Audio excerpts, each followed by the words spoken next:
تسبيحة الملائكة، هل الملائكة بتسبح ربنا؟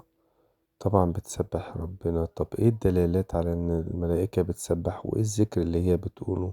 زي ما علمنا القرآن في سورة الزمر: بسم الله الرحمن الرحيم، وترى الملائكة حافين من حول العرش يسبحون بحمد ربهم وقضي بينهم بالحق وقيل الحمد لله رب العالمين.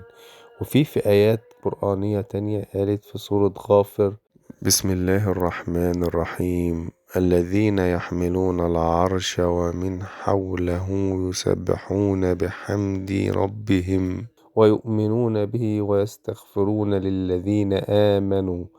وفي آية تالتة بتقول برضو في سورة الشورى: بسم الله الرحمن الرحيم، تكاد السماوات يتفطرن من فوقهن والملائكة يسبحون بحمد ربهم ويستغفرون لمن في الأرض.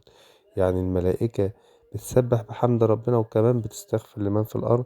وفي آية تانية: بيسبحون بحمد ربهم ويستغفرون للذين آمنوا. يعني إذا الملائكة بتفضل تسبح. طب إيه الذكر اللي أنا أذكره أو أسبح بيه أو أستغفر بيه؟ يعني نقول سبحان الله وبحمده، سبحان الله العظيم، ونستغفر الله. والأفضل لو إحنا نقدر نستغفر للذين آمنوا زي إيه الملائكة، هنقول إيه: اللهم اغفر لي ولوالدي وللمؤمنين يوم يقوم الحساب.